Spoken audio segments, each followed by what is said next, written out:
Everyone keeps telling me how my story is supposed to go. Nah, I'm gonna do my own thing. Can this day get weirder? I guess it can. Well, let's talk about the animation real quick because there are so many different animation styles. How were you able to basically organize and basically keep all of these different universes, these worlds spinning? Well, I'm glad it came off as organized to you. The bottom line is that the movie is grounded in Miles and his family and his relationship with Gwen and the other spider people. So it's, as long as we stay rooted in that, we're in business. And the other stuff is exciting and thrilling to see in the movie theater. And we're so proud of how it got realized. But at the end of the day, it's your emotional engagement with Miles that keeps you involved. And we wanted each world to have its own look and own feel, like it was animated by a different artist, and you were walking into a different painting in each universe that you visited. And each one, the style came out of its origin. So with Gwen, we start in Gwen's world, and that her world was based on the comic book covers of her runs, which have this beautiful watercolor gouache feel, has this sort of drippy, wet painting feel. And we thought it would be fun if her world reflected the subjectivity of her mood and her emotions.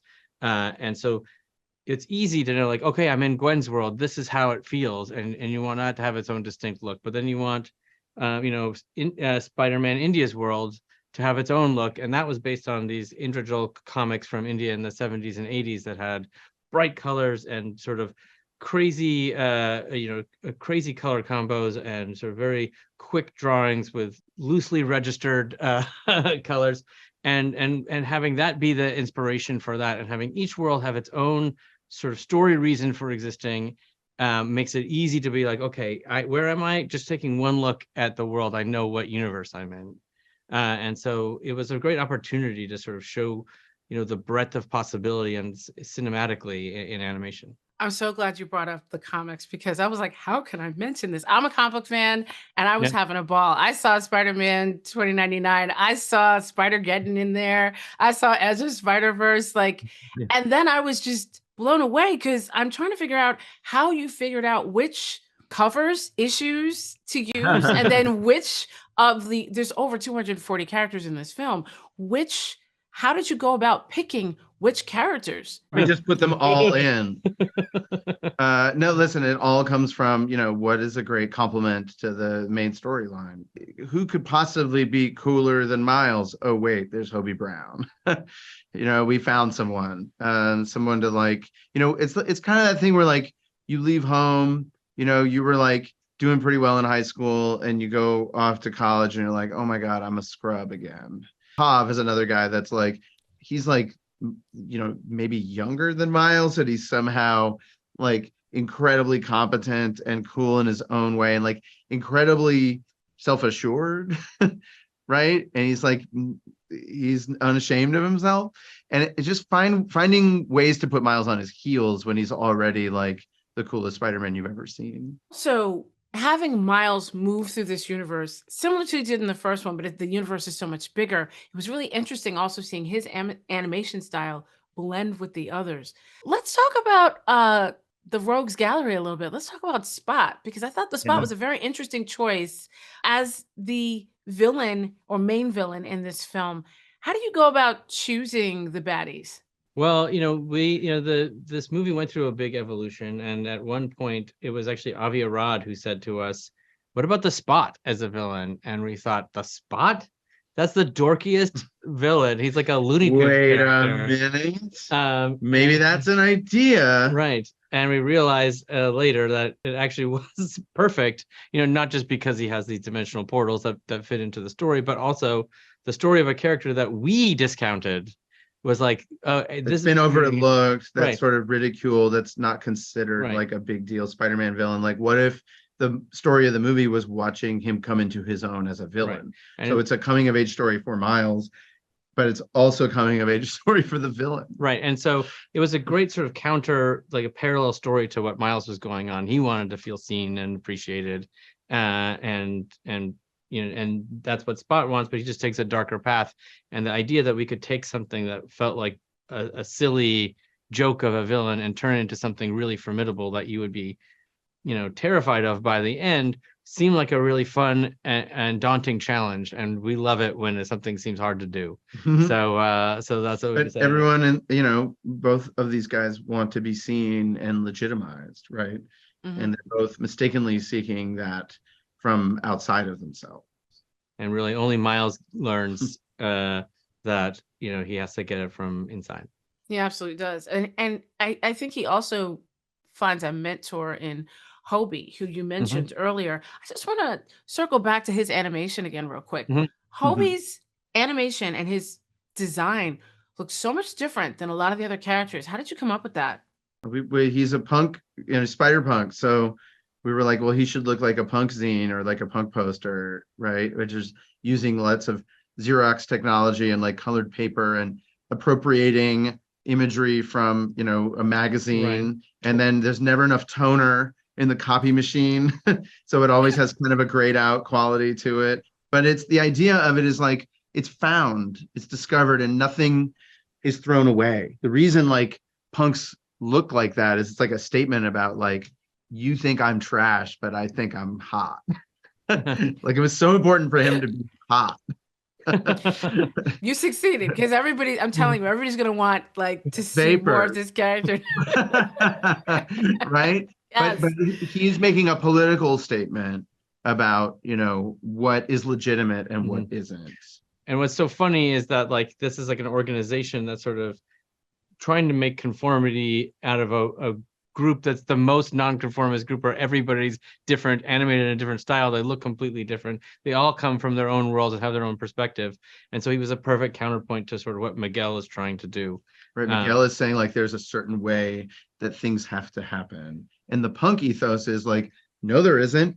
I don't even have to learn to play this instrument. I can still get up and perform, right? We're really lucky to be able to use that character. Super blessed to have Daniel Kaluuya, who is like the essence of punk as a human being, who's from Camden Town of all places. Place of punk. So yeah. It was a thrill to work on that character with him.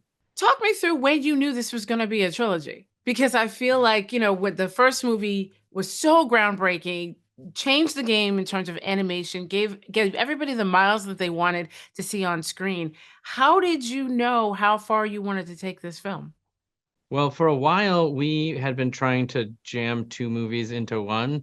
Like we had so much we wanted to tell in the next story. And we realized the movie was telling us that what became this film was its own film. And the stuff after that felt like another story. Because in this one, it has a beginning, middle, and end. And Miles starts in one place and he ends in another one. Gwen and her relationship with her bandmates and with her father start in one place and end in another. Peter starts in one place and ends in another. Everybody has an arc, and then the plot has some things that are unfinished, and so we realized, this isn't like a mega big gargantuan movie. This is a movie. It's the second movie in a trilogy, and that's when we realized what we had to do, and thankfully everybody went along with it. Everyone is an understatement, because I feel like everybody's in this film. You have so many amazing talents in this movie. Who was your dream voiceover get for Across the Spider-Verse? Where do you start? Like, every time we were in the recording booth with someone, we were just in awe, from Oscar Isaac to Issa Rae, who's like just good at everything and also wonderful. She really is. And she's also like tall. She's like, could you just like be like average at something, please? Well, that's what you feel that way about the whole cast. I mean, even the people who were in the first movie, Haley also is an amazing actor, an incredible singer. She stars in these really like deeply profound indie films and big blockbusters. She can do it all. Everyone in the cast. She's Hawkeye. Yeah, yeah. I mean, everybody in this cast has so much range that you're like, you can work with them as partners and developing the character and developing the voice and thinking about the film. And so you're not just having people come in and just say the lines. You're workshopping a scene, right? Like when Shea Wiggum and Gwen have their scenes together, like that's something that we talked about. Like every few months we would bring them in and we'd redo the scene and add new things, and they brought stuff from their lives into it. Like you're workshopping it. Same thing, you know, Jason Schwartzman, who, like, when we pitched him the character of Spot, he was like, oh, I love the fact that he's full of holes. That's so important to me. And every like session with Jason, we had to like extend, right? Because the first hour is just like talking about everything, Mhm. right?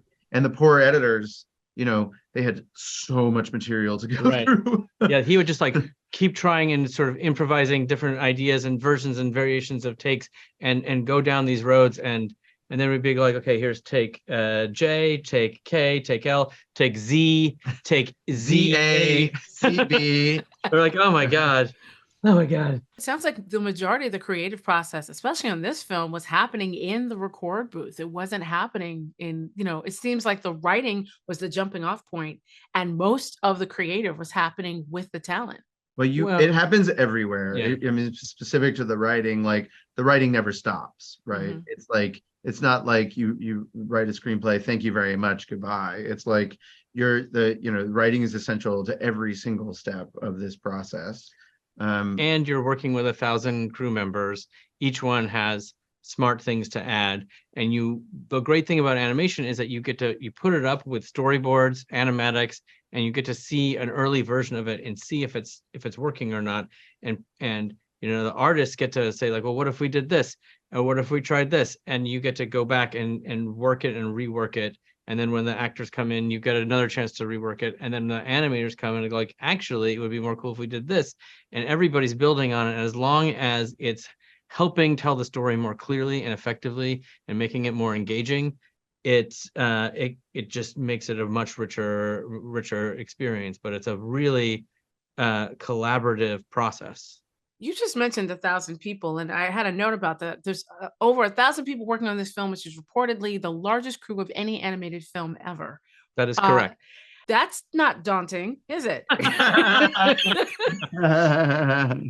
No, it's a big responsibility. And, luckily we had, all of those individuals brought something of themselves to the movie. That's the goal, that we're not like taking the average of everybody's ideas, but rather we're amplifying the individuality of all of the artists. Yeah, I mean, we had such an ambitious film. It takes a lot of people to make it. I mean, we had 3 directors on this film, and each one brought a specialty area that they were like an expert in and one of the best people in the world at. And so everybody was able to sort of be like a jazz band where everyone gets to do a solo, where they all get to play together. And we're a basketball team where it's like, like there's no look passes, right? It's somebody like is in their bag, and then like part of it is like they have to pass to somebody in the corner who has to hit the shot. Like there's not any single person that can do this movie on their own. Right. And it's our job to sort of like express the goal that we should all be heading towards. And then everybody else gets to participate in that and go like, well, what if we did this? Wouldn't that make this more interesting? And everyone builds on each other. And that's how you get something that is this rich and deep and like rewatchable, because it's not just, one person's whim. It's 1,000 people's really thoughtful ideas. Yeah. It was pulled off so excellently.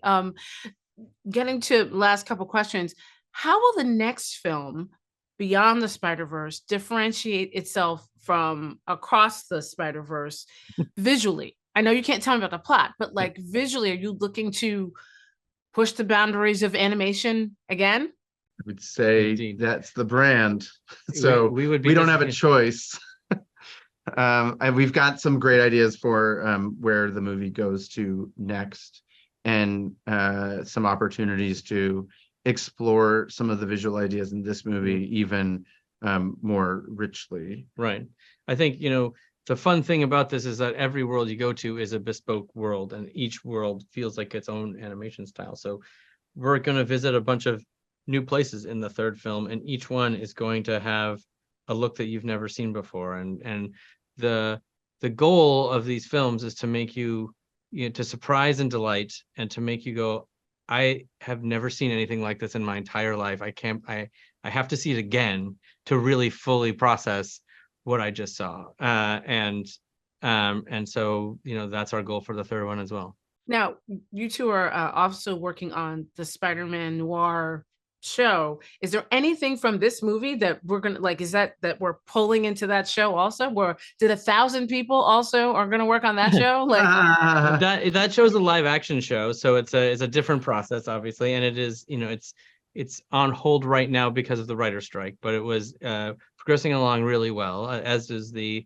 Silk show, also that's being worked on as well, and they're both really exciting and really different from each other. But the idea that there is a multiverse out there and each world is telling its own story in its own way is sort of the backbone of that, but it's allowing people to sort of tell their version of a story. And Angela with Silk has really got a really strong vision of what that would look like, and Oren with SpiderMan Noir has a really, really great vision for how the tone and vibe of that should be, and they're really, really smart, and they're doing an amazing job. Do you have ideas for stories beyond these two sequels? Like, if you had a character that you could pull out of this movie and make another show about them, if they gave you $1 gazillion, which character would that be?